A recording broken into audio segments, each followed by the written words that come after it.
Kondaveedu ENT హాస్పిటల్లో fire safety అవగాహన camp నిర్వహించారు. నర్సరావుపేట ఫైర్ సిబ్బంది ఫైర్ జరిగినప్పుడు ఎలాంటి జాగ్రత్తలు తీసుకోవాలి అనే విషయంపై హాస్పిటల్లో ఉన్నటువంటి స్టాఫ్ అందరికీ ప్రాక్టికల్ గా చేసి చూపించారు.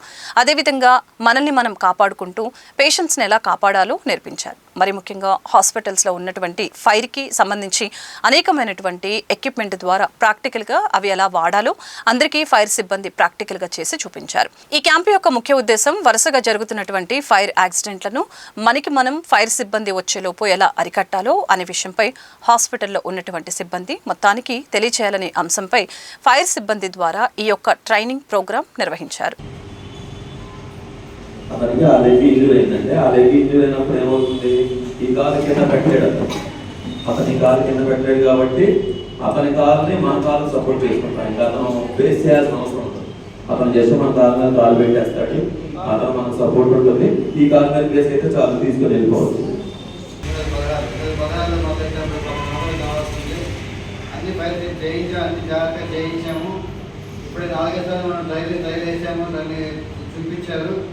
అది అలా మనకు సంవత్సరం కావాల్సింది మనం ట్రైల్ వేసి చూసి కావాలని మళ్ళీ ఒకసారి అందరికీ రిఫ్రెష్ అవ్వడం కోసం ప్లస్ మన సిలిండర్లు కానీ మన ఫైర్ సిస్టమ్ అన్నీ కూడా సర్వీస్ చేయించాం.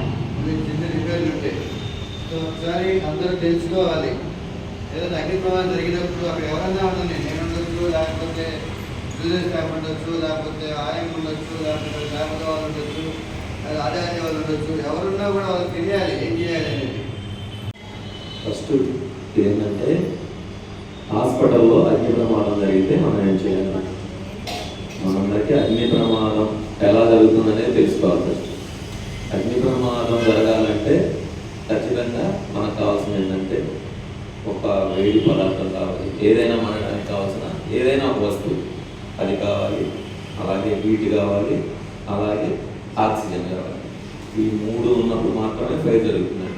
ఈ 3లో ఏది లేకపోయినా, మండే వస్తువు లేకపోయినా ఫైర్ జరగదు, అది మండడానికి కావాల్సిన వేడి లేకపోయినా ఫైర్ జరగదు, అలాగే ఈ 2 ఉన్నప్పటికీ ఆక్సిజన్ సరఫరా. కాబట్టి ఈ 3 ఉంటేనే ఫైర్ జరుగుతుంది. ఇది మీకు ఎందుకు చెప్తున్నానంటే మనం అగ్నిని ఎలా నివారించాలో తెలుసుకోవాలంటే ఈ 3 కారణాల్లో ఏదైనా ఒకదాన్ని తీసేస్తే మనం ప్రమాదాన్ని ఆగిపోవచ్చు. కాబట్టి అది తెలుసుకుంటే ఫస్ట్ అగ్ని ఎలా జరిగింది, ప్రమాదం ఎలా జరిగింది తెలుసుకుంటే దాన్ని ఎలా ఆపాలని మనం తెలుసుకోవచ్చు. దానికోసం అని చెప్పేసి మీకు అలా చెప్పాను.